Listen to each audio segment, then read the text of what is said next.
Muchos pueblos han sabido destacarse a lo largo de la historia, pero la mayoría de ellos, por más fuertes y poderosos que fueran, más tarde o más temprano terminaron desapareciendo o mezclándose con otros pueblos. Seguramente recordarán que en la antigüedad hubo invasiones, conquistas y destrucción de ciudades. Sin embargo, hubo un pueblo muy pequeño que, a pesar de su escaso poder militar, logró permanecer y permanecer hasta la actualidad, atravesando el vasto océano de la historia. Este fue el pueblo hebreo, que logró perdurar gracias a una poderosa convicción, la de sentirse el pueblo elegido de Dios. Abraham, el primer hebreo. El origen y la memoria del pueblo hebreo se encuentra en el libro más leído de la historia. Bien, veamos, ¿cuál creen que es? Peter Pan. La Bella Durmiente. No. Caperucita Roja. Tampoco. El libro es la Biblia. La Biblia nos cuenta que hacia el año 1900 a.C., Abraham, el hijo de un escultor de la ciudad de Ur, selló un pacto con Dios y este le prometió las tierras de Canaán. Entonces, Abraham emprendió la importante misión que le había sido encomendada. Reunió a todo su pueblo fuera de las murallas de la ciudad y lo guió en el largo viaje hacia las tierras que le habían sido prometidas. Había un pequeño problema. Las tierras de Canaán no eran nada fáciles de habitar. Un gran número de pueblos de la región también estaban muy interesados por ocupar esos territorios. Es que esas tierras eran ricas y fértiles, y además se encontraban justo en el medio de los dos grandes reinos de esa época, el de Egipto al norte de África y el de Babilonia en la Mesopotamia. Estos dos poderosísimos reinos se disputaban estos territorios, ya que por ahí pasaban una infinidad de rutas comerciales. Pero para los hebreos, esa tierra era mucho más que una zona fértil. Como decía la Biblia, era su tierra prometida. Pero el pacto que Abraham hizo con Dios implicaba una cosa más. Él y su pueblo debían renunciar a todas esas religiones que adoraban a muchos dioses e ídolos tallados en la piedra para comenzar a respetar a un único Dios y creador de todas las cosas. Los patriarcas. Yo, Abraham, fui líder de mi pueblo, digamos, el primer patriarca. Un patriarca era un jefe de la familia, pero también era la cabeza religiosa y la persona que imponía las leyes. Del patriarca dependía su esposa, sus hijos y los hijos de las familias allegadas. Al morir uno de ellos, lo sucedía el primogénito. Esto quiere decir el primer varón de cada familia.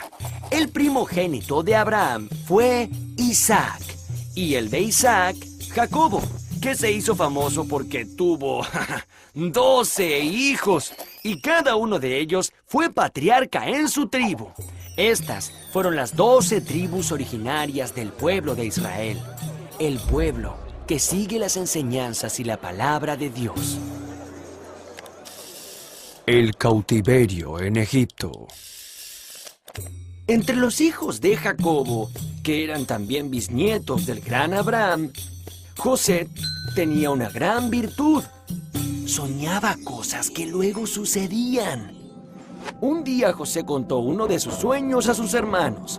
En ese sueño, sus hermanos lo alababan inclinándose ante él. Esto generó tanta envidia en sus hermanos que lo arrojaron a un pozo y luego lo vendieron a una caravana de comerciantes que iban hacia Egipto. En Egipto, José fue esclavizado y luego encarcelado. Sin embargo, su fama para interpretar los sueños trascendió hasta el mismísimo faraón.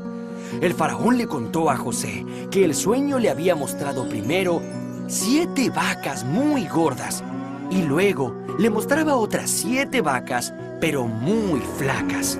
José le advirtió al faraón que luego de 7 años de abundancia, vendrían 7 años de escasez. El faraón quedó convencido y decidió nombrarlo su virrey. Serás mi virrey. Cuando llegaron los años de hambre en toda la región, Egipto había guardado mucho alimento. Mientras tanto, los 11 hermanos de José, desesperados por el hambre, viajaron con sus familias hasta Egipto buscando algo para comer. José los recibió, los perdonó y los protegió. Pero este bienestar no iba a durar mucho. Un nuevo faraón se había hecho gobernante de Egipto y, a diferencia del anterior, este temía a los hebreos y los despreciaba mucho. Así que los esclavizó a todos, sometiéndolos a maltratos terribles. La esclavitud en Egipto duró 210 años, pero un día iba a nacer un hombre que se convertiría en el gran libertador, un verdadero héroe. Y ese hombre se llamó Moisés. Una vez que Moisés liberó a su pueblo de la esclavitud, tuvo que deambular unos 40 años en el desierto. Durante este periodo, Moisés subió al monte de Sinaí, donde recibió de Dios, el mismísimo Dios, las tablas de la ley que contenían Los 10 mandamientos. Estos mandamientos eran un código de conducta que todos los hebreos debían respetar. Los hebreos protegieron las tablas en el Arca de la Alianza y las transportaron a lo largo del desierto. Dios estaba probando a su pueblo antes de permitirles volver a la tan ansiada tierra prometida de Canaán. El regreso a Jerusalén. Una vez que los descendientes de las 12 tribus hebreas habían regresado a su tierra, empezó el periodo más esplendoroso de esta civilización, el de los reyes de Israel. Así fue que los hebreos decidieron nombrar a un rey fuerte y capaz de combatir a todos sus enemigos. A finales del siglo XI a.C., el buen juez Samuel designó a Saúl como el primer rey de Israel. Este hombre de gran valor derrotó a los amonitas y a los moabitas, pero no pudo con los filisteos. Entonces, un joven pastor llamado David sobresalió entre todos y desafió al gigante Goliat, jefe de todos los filisteos. David derrotó a Goliat usando la inteligencia y no la fuerza. Con tan solo una onda, le dio un golpe certero al gigante justo en el medio de los ojos. Así fue que venció a los filisteos y alcanzó el objetivo de vivir en paz en la tierra prometida y hacer de Jerusalén la capital política y religiosa del reino. El rey Salomón fue hijo de David y dedicó toda su vida a la construcción del templo de Jerusalén, que era el más imponente de todos los templos dedicados a ese único Dios. Además, Salomón, que era un hombre sabio y justo, buscó por todos los medios evitar las guerras y las invasiones, pero no lo consiguió. Los demás pueblos, asirios, babilonios y egipcios, no estaban dispuestos a que las estratégicas tierras de Canaán quedaran solo en manos de los hebreos. En el año 922 a.C., Salomón murió y se armó un lío tremendo, ya que los hebreos no se ponían de acuerdo en cómo defender sus tierras. Entonces se dividieron en 2 reinos, el de Judá al sur y el de Israel al norte. Las invasiones. Durante cientos de años, los 2 reinos hebreos vivieron separados. Por ese motivo, no tenían la fuerza suficiente para enfrentar a sus enemigos. El reino de Israel duró casi 200 años hasta que el gran emperador de Asiria, Sargón II, lo invadió, destruyó la capital Samaria y expulsó a los hebreos a otras regiones. El reino de Judá duró más tiempo, hasta que un rey de Babilonia, Nabucodonosor II, invadió la ciudad sagrada de Jerusalén. Destruyó el templo que había construido Salomón y expulsó a todos los hebreos a Babilonia. En la Biblia se recuerda este periodo oscuro como la primera diáspora.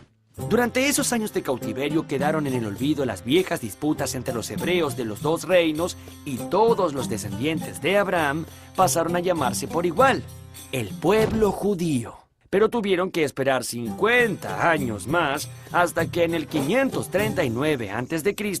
fueron liberados por los persas y lograron volver a la ciudad sagrada de Jerusalén, donde reconstruyeron el famoso templo hecho por Salomón. Todas las penurias que habían superado habían hecho que sus convicciones fueran aún más fuertes. Poco a poco decidieron aislarse de los demás pueblos de la región, convencidos de que su único Dios era la única verdad. Para ello, los profetas advirtieron durante muchos años los mandatos sagrados de las primeras 5 partes de la Biblia que llamaron Torá. La gran diáspora. Por más de 200 años, los judíos se dedicaron a consolidar su religión, su cultura y su forma de vida de acuerdo a las enseñanzas de la Biblia. Pero nuevas invasiones golpearon a los judíos. Primero fueron los griegos bajo las órdenes de Alejandro Magno, y más tarde los romanos anexaron Canaán a su imperio. Aunque por lo general fueron un pueblo pacífico, un día, en el siglo I después de Cristo, los judíos decidieron rebelarse ante tanta opresión. Entonces organizaron una sublevación. Los judíos lucharon contra temibles legiones romanas con insistencia y valor, tanto tiempo como pudieron. Pero el ejército imperial era muy poderoso. Luego de 2 años de estar sitiada y sometida por el hambre, Jerusalén cayó. Tito, emperador de Roma en ese momento, mandó a destruir por segunda vez el templo de Salomón e incendió toda Jerusalén. Los pocos que sobrevivieron se dispersaron por el mundo en busca de otro lugar donde vivir. Una vez más, los judíos fueron un pueblo sin patria.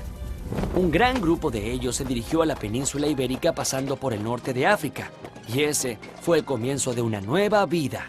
A estos judíos se los llamó sefaradíes y vivieron muchos años allí. Sin embargo, en el siglo XV fueron nuevamente expulsados por los reinos católicos de España y Portugal, que veían en ellos una amenaza a sus creencias. Los sefaradíes tuvieron que dispersarse nuevamente. La tierra prometida. Durante los siglos siguientes, los judíos siguieron huyendo, buscando dónde vivir y soñando con regresar a las tierras de Canaán. En muchos momentos, rabinos o miembros del pueblo hebreo hicieron llamados para que todos regresaran a su tierra. Sin embargo, la larga diáspora que vivía el pueblo alrededor del mundo hacía imposible el reencuentro. Pero sus convicciones y sus rituales los siguieron manteniendo unidos. Una de estas prácticas más importantes era la lectura de la Torá, que son los primeros 5 libros de la Biblia. También siguieron celebrando el sábado como el día más importante de la semana, porque ese día el ser humano descansaba tal y como lo hizo Dios después de culminar la creación del mundo. La boda fue otro típico ritual de las costumbres judías. Allí se rompe una copa para recordar que una alegría nunca será completa hasta que el templo no sea reconstruido. Un rabino recita 7 bendiciones y en la última pide el pronto regreso del pueblo a la tierra prometida. Muchos pueblos que sufrieron persecuciones similares finalmente desaparecieron, pero esto no le pasó a los hebreos, quienes lograron sobrevivir gracias a su fuerza interior, a su capacidad de superación en situaciones extremas y a la lectura de la Torá, que describe los mandatos de ese Dios único e intangible que los había elegido.